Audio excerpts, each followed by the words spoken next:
Hello, నేను doctor Sujani, physiotherapist, osteopath and chiropractor. ఈరోజు మనం లో బ్యాక్ పెయిన్ గురించి కొన్ని ఇంపార్టెంట్ విషయాలు తెలుసుకుందాము. ఈరోజు లో బ్యాక్ పెయిన్ పైన నేను వీడియో చేయడానికి రీజన్ ఏంటంటే, చాలా వరకు పేషెంట్స్ లో బ్యాక్ పెయిన్ రాగానే కంగారు పడిపోయి సోషల్ మీడియాలో లేదా గూగుల్లో కొన్ని పిక్చర్స్, కొన్ని వీడియోస్ చూసి ఎక్సర్సైజెస్ నేర్చుకొని పెయిన్ తగ్గిపోతుందని, వాళ్ళ కండిషన్ ఏ గ్రేడ్లో ఉందో తెలుసుకోకుండా ఆ వీడియోస్ ఫాలో అయ్యి బ్యాక్ పెయిన్ని ఇంకా వర్స్ చేసుకొని, అంటే ఇంకా పెయిన్ ఎక్కువ అయ్యి క్లినిక్స్కి రావడం జరుగుతుంది. అండ్ ఇంకొంతమంది పేషెంట్స్ ఏం చేస్తున్నారంటే, బ్యాక్ పెయిన్ వీడియోస్ చూసి ఈ ఎక్సర్సైజ్ చేస్తే తగ్గిపోతుంది లేదా ఈ మసాజ్ చేస్తే తగ్గిపోతుందని చెప్పి ఆయిల్తో మసాజ్ చేయించుకోవడము, తర్వాత చిన్నపిల్లలతో బ్యాక్ని తొక్కించుకోవడం లాంటివి చేసి పెయిన్ అగ్రవేట్ అంటే ఇంకొంచెం ఎక్కువ చేసుకొని క్లినిక్స్కి రావడం జరుగుతుంది. అసలు బ్యాక్ పెయిన్ ఎందుకు వస్తుంది, ఎవరికి వస్తుంది, దేనివల్ల వస్తుంది, ఏం చేస్తే బ్యాక్ పెయిన్ రాకుండా ఉంటుంది, ఏం చేస్తే బ్యాక్ పెయిన్ తగ్గుతుంది అనే దాని గురించి మనం ఈ వీడియోలో డిస్కస్ చేద్దాం. సో బ్యాక్ పెయిన్ని మనం ప్రతి నలుగురిలో ఒకరికి చూడడం జరుగుతుంది. ప్రతి మనిషికి అంటే 80 to 90% ఆఫ్ పీపుల్కి బ్యాక్ పెయిన్ అనేది 20 to 45 ఇయర్స్ మధ్యలో ఏదో ఒక టైంలో కనపడుతుంది. సో ఒకవేళ ఆ బ్యాక్ పెయిన్కి సరైన జాగ్రత్తలు తీసుకోకపోయినా, దాన్ని ట్రీట్ చేయకుండా అలాగే వదిలేస్తే కనుక మళ్ళీ ఆ బ్యాక్ పెయిన్ 45 నుంచి 80 ఇయర్స్ మధ్యలో మళ్ళీ రీఅక్కర్ అంటే మళ్ళీ తిరిగి రావడం అనేది జరుగుతుంది. సో అలా రాకుండా ఉండాలి అంటే ఏం చేయాలనేది ఈ వీడియోలో చూద్దాము. మనం బ్యాక్ పెయిన్ని 3 టైప్స్గా చూస్తాము: acute, sub acute and chronic. So acute stage అంటే దీంట్లో మీకు డే 1 అంటే మీకు బ్యాక్ పెయిన్ స్టార్ట్ అయిన ఫస్ట్ డే నుంచి 6 వీక్స్ మధ్యలో దాన్ని అక్యూట్ లో బ్యాక్ పెయిన్ అని పిలవడం జరుగుతుంది. ఈ స్టేజ్లో మీరు ప్రాపర్ ఫిజియోథెరపిస్ట్ దగ్గరికి వెళ్ళి చిన్న చిన్న టిప్స్తో, అంటే చిన్నగా రెస్ట్ తీసుకుంటూ చిన్న చిన్న గైడ్లైన్స్ ద్వారా త్వరగా పెయిన్ని తగ్గించుకొని మీరు నార్మల్గా మీ యాక్టివ్ లైఫ్కి తొందరగా వెళ్ళిపోవడం జరుగుతుంది. ప్రాపర్ గైడ్లైన్స్తో మీరు మళ్ళీ ఈ పెయిన్ రాకుండా మీరు మేనేజ్ చేసుకోవచ్చు. అండ్ ఈ స్టేజ్ ఆఫ్ పెయిన్లో మీరు ఎక్కువ కంగారు పడాల్సిన అవసరం లేదు. అండ్ సబ్ అక్యూట్ స్టేజ్ అనేది మీకు 6 వారాల నుంచి 12 వారాల మధ్యలో సబ్ అక్యూట్ అని కన్సిడర్ చేస్తాము. ఈ టైంలో మీరు సేమ్ అలాగే రెస్ట్ తీసుకుంటూ ప్రాపర్ ఫిజియోథెరపిస్ట్ దగ్గరికి వెళ్ళి మీరు మీ కండిషన్ని ఇవాల్యుయేట్ చేసి ప్రాపర్ ట్రీట్మెంట్ కనుక మీరు తీసుకోవడం జరిగితే మీకు మళ్ళీ రియకర్ అయ్యే ఛాన్స్, అంటే మళ్ళీ ఈ బ్యాక్ పెయిన్ అనేది తిరిగి రాకుండా ఉంటుంది. క్రానిక్ స్టేజ్ అంటే అబౌవ్ 12 వీక్స్ని క్రానిక్ అని పిలుస్తాము. దీంట్లో మీకు రీఅకరెన్స్ ఛాన్సెస్ అంటే బ్యాక్ పెయిన్ మళ్ళీ వచ్చే ఛాన్సెస్ ఎక్కువగా ఉండే స్టేజ్ అనమాట. దీంట్లో మీరు తీసుకోవాల్సిన జాగ్రత్తలు, చాలా స్ట్రిక్ట్గా ఫాలో అవ్వాల్సిన కొన్ని గైడ్లైన్స్ మీరు ఫిజియోథెరపిస్ట్ ద్వారా, అంటే ప్రొఫెషనల్ ఫిజియోథెరపిస్ట్ దగ్గరికి వెళ్ళి మీరు అసెస్ చేయించుకొని మీ కండిషన్ ఏ గ్రేడ్లో ఉందో వాళ్ళు చెప్తారు. మీకు ఏ గ్రేడ్లో అయితే ఉందో ఏ ఎక్సర్సైజ్ చేయాలి, ఏ ఎక్సర్సైజ్ చేయకూడదు అనేది మీకు వాళ్ళు గైడ్ చేయంగా అది మీరు ఫాలో అవుతూ, ప్రాపర్ వాకింగ్ కూడా మీకు ఎలా చేయాలనేది వాళ్ళు గైడ్ చేస్తారు. అలాగే మీరు వాక్ చేస్తూ మీ కండరాల్లో కానీ మీరు మంచి స్ట్రెంగ్త్ని కానీ ఇంప్రూవ్ చేసుకోవడం జరిగితే మళ్ళీ మీకు రీఅకరెన్స్ అనేది క్రానిక్ స్టేజ్లో కూడా చూడకుండా ఉండొచ్చు. But it is very important to follow the do's and don'ts. Do's and don'ts అంటే ఏం చేయాలి, ఏం చేయకూడదు అనేది చాలా స్ట్రిక్ట్గా ఫాలో అవ్వాల్సి ఉంటుంది క్రానిక్ పెయిన్లో. కాజెస్ ఆఫ్ బ్యాక్ పెయిన్ అంటే బ్యాక్ పెయిన్ ఎందుకు వస్తుంది అనేది చూద్దాం. బ్యాక్ పెయిన్ ఎందుకు వస్తుంది, ఇందుకే వస్తుంది అని స్పెసిఫిక్ డిసీజ్ కాదు. బ్యాక్ పెయిన్ అనేది, బ్యాక్ పెయిన్ చాలా రకాల కాజెస్ వల్ల రావచ్చు. అంటే ఒకటి లైఫ్ స్టైల్, సెడెంటరీ లైఫ్ స్టైల్లో ఉన్న వాళ్ళకి, కామన్గా ఈ రోజుల్లో డెస్క్ వర్క్ చేస్తున్న వాళ్ళకి కానీ, లేదా సిట్టింగ్ వర్క్ కంటిన్యూస్ లాంగ్ సిట్టింగ్లో వర్క్ చేస్తున్న వాళ్ళకి కానీ, లేదా లాంగ్ స్టాండింగ్లో వర్క్ చేస్తున్న వాళ్ళకి కానీ లో బ్యాక్ పెయిన్ అనేది కామన్గా చూస్తాము. లేదా కొంతమంది ఒబెసిటీ వాళ్ళు కూడా లంబార్ స్పైన్ అంటే ఈ నడుము స్పైన్ కర్వేచర్ చేంజ్ అవ్వడం వల్ల డిస్క్ మీద ఒత్తిడి పడి మనకి కామన్గా లో బ్యాక్ పెయిన్ అనేది చూడటం జరుగుతుంది. ఇంకొంతమందికి హెవీ వెయిట్స్ లిఫ్ట్ చేసే జాబ్ అలాంటి ప్రొఫెషన్లో ఉన్న వాళ్ళకి కూడా లో బ్యాక్ పెయిన్ అనేది కామన్గా చూడడం జరుగుతుంది. సో బ్యాక్ పెయిన్ 3 టైప్స్గా డివైడ్ అయింది.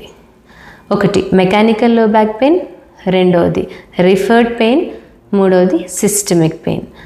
ఫస్ట్ మనం మెకానికల్ లో బ్యాక్ పెయిన్ గురించి చూద్దాం.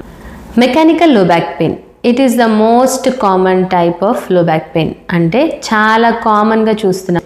90 to 95% of the cases mechanical లో బ్యాక్ పెయినే వస్తుంది. సో మెకానికల్ లో బ్యాక్ పెయిన్ ఎందుకు వస్తుంది? అసలు మెకానికల్ లో బ్యాక్ పెయిన్ అంటే ఏంటి? మెకానికల్ లో బ్యాక్ పెయిన్ జనరల్ కాజెస్ ఏంటంటే ఒబెసిటీలో increase in the lumbar lordosis, అంటే లంబార్ కర్వేచర్ని ఒబెసిటీ అంటే పొట్ట భాగం ముందు ఎక్కువ అవడం వల్ల ఈ కర్వేచర్ అని చేంజ్ అయ్యి డిస్క్ మీద ఒత్తిడి పడి మెకానికల్ లో బ్యాక్ పెయిన్ రావడం జరుగుతుంది. అండ్ లాంగ్ సిట్టింగ్, కంటిన్యూస్గా కూర్చొని వర్క్ చేసే వాళ్ళకి, and long standing, prolonged standing అంటే కంటిన్యూస్గా నుంచొని వర్క్ చేసే వాళ్ళకి కూడా మెకానికల్ లో బ్యాక్ పెయిన్ రావడం జరుగుతుంది. And lying in wrong position, సరిగ్గా పడుకోకపోవడం వల్ల లేదా సరిగ్గా కూర్చోకపోవడం అంటే వంకర్గా కూర్చోవడం వల్ల కూడా మెకానికల్ లో బ్యాక్ పెయిన్ రావడం జరుగుతుంది.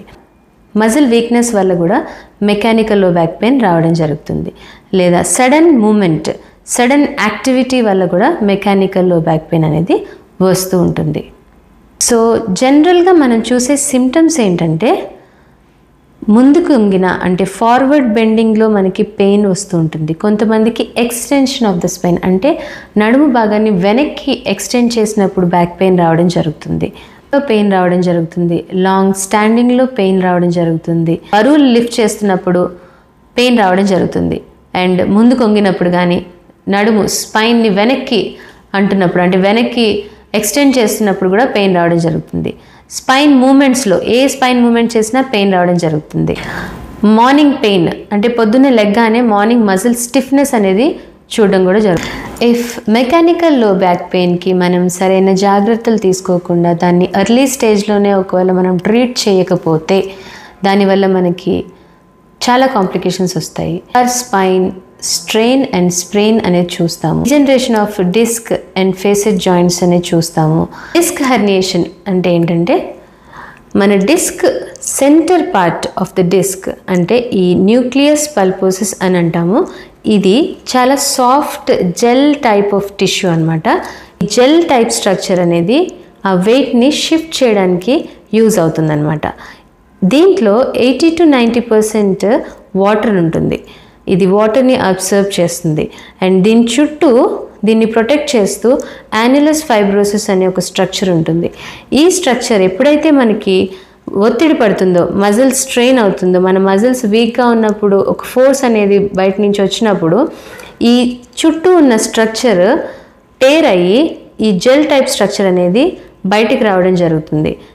అది నరాన్ని ఒత్తుకొని అంటే ఇలా కంప్రెస్ అయ్యి బయటకు వచ్చి ఈ నరాన్ని ఒత్తుకొని మనకి సయాటికా అని పెయిన్ మనం చూస్తుంటాము. అంటే సయాటికా అంటే మనకి బ్యాక్ పెయిన్ వస్తూ కాళ్ళలోకి పెయిన్ తిమ్మిరిలాగా కానీ పెయిన్ చీమలు పాకుతున్నట్టు కానీ ఒక్కొక్కసారి ఒక కాలుకి వస్తుంది, ఒక్కొక్కసారి ఎక్కువగా ఉన్నట్టయితే రెండు వైపులా కూడా మనము రెండు కాళ్ళకి కూడా పెయిన్ అనేది లాగడం జరుగుతుంది. దాన్నే సయాటికా అని అంటుంటాము. లిగమెంటస్ ఫ్లేవమ్ అనే లిగమెంట్ హైపర్ట్రోఫీ అంటే వాపు వస్తుంది దాంట్లో, దానివల్ల స్టీనోసిస్ అనేది వస్తుంది. అండ్ ఆస్టియోఫైట్స్ అనేవి ఫామ్ అవ్వడం వల్ల కూడా స్టీనోసిస్ అనేది వస్తుంది. అండ్ స్పాండైలోసిస్ చూస్తాము. సేక్రో ఇలియైటిస్ అంటే సేక్రమ్, మన స్పైన్ చివరి భాగంలో సేక్రమ్ అనేది ఉంటుంది. సేక్రమ్ అండ్ ఈ ఇలియం ఈ రెండు జాయిన్ అయ్యే ప్లేస్లో మనకి పెయిన్ అండ్ ఇన్ఫ్లమేషన్ అనేది చూస్తాము. అండ్ స్కోలియోసిస్, స్పైన్ వంకరగా అయ్యింది అని అంటూ ఉంటారు కదా, దాన్ని స్కోలియోసిస్ అని అంటాము. మెకానికల్ బ్యాక్ పెయిన్ని మనం ట్రీట్ చేయకపోతే మనకి ఇలాంటి కాంప్లికేషన్స్ రావడం జరుగుతుంది. రిఫర్డ్ పెయిన్ గురించి మాట్లాడదాము. రిఫర్డ్ పెయిన్ అనేది 2 to 5% కేసెస్లో మనం చూస్తుంటాము. ఇది వచ్చేసి అబ్డామినల్ పెథాలజీ, అంటే స్పైన్ వల్ల వచ్చే బ్యాక్ పెయిన్ కాదు, ఇది అబ్డామినల్ ప్యాథాలజీ.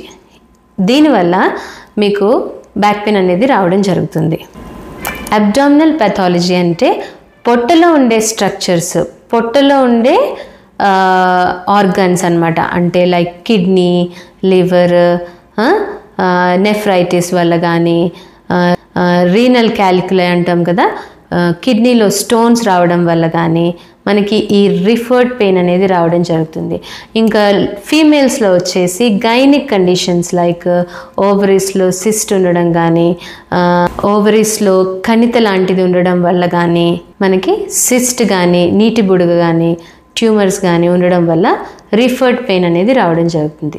సో ఈ రిఫర్డ్ పెయిన్ వచ్చినప్పుడు మీరు తప్పకుండా ఫీమేల్స్ అయితే గైనకాలజిస్ట్ని కలవాల్సి ఉంటుంది. అండ్ అబ్డామినల్ ప్యాథాలజీ అంటే కడుపులో ఉండే స్ట్రక్చర్స్ వల్ల, కిడ్నీస్ వల్ల, వాటి వల్ల వచ్చినప్పుడు జనరల్ ఫిజిషియన్స్ని కానీ, యూరాలజిస్ట్ని కానీ, లేదా నెఫ్రాలజిస్ట్ని కానీ మీరు మీట్ అయ్యి మీ కండిషన్ని ఇవాల్యుయేట్ చేయించుకోవాలి. అండ్ నెక్స్ట్ మనం చూద్దాం సిస్టమిక్ పెయిన్. సిస్టమిక్ పెయిన్ చాలా రేరెస్ట్ పెయిన్, 1 to 2% మాత్రమే ఛాన్స్ ఉంది. 1 to 2% కేసెస్ మాత్రమే చూస్తాము. ఇది వచ్చేసి యాంకైలోజింగ్ స్పాండిలైటిస్, రుమటాయిడ్ ఆర్థరైటిస్ లాంటి సిస్టమిక్ ఇష్యూస్, అంటే ఇవి ఆటో ఇమ్యూన్ డిసీజెస్ కూడా దీనికి ఒక కారణం అవ్వచ్చు. అండ్ దీంట్లో ఏంటంటే యాబ్సెస్ లాంటివి, చిన్న చిన్న గడ్డలు లాంటివి ఉండడం వల్ల కానీ, ట్యూమర్ ఉండడం వల్ల కానీ, క్యాన్సర్ వల్ల కానీ మనకి సిస్టమిక్ పెయిన్ అనేది చూస్తాము. రుమటాయిడ్ ఆర్థరైటిస్కి, యాంకైలోజింగ్ స్పాండిలైటిస్కి మీరు రుమటాలజిస్ట్ని కలవాల్సి ఉంటుంది. లేదా లంగ్, బ్రెస్ట్, ప్రోస్టేట్, థైరాయిడ్ గ్లాండ్లో కానీ మీరు ట్యూమర్స్ లాంటివి చూడడం వల్ల కానీ మీకు సిస్టమిక్ పెయిన్ కానీ, అంటే అలాంటి పెయిన్ కనిపించినప్పుడు మీరు మంచి ఆంకాలజిస్ట్ని మీట్ అవ్వాల్సి ఉంటుంది. Thank you.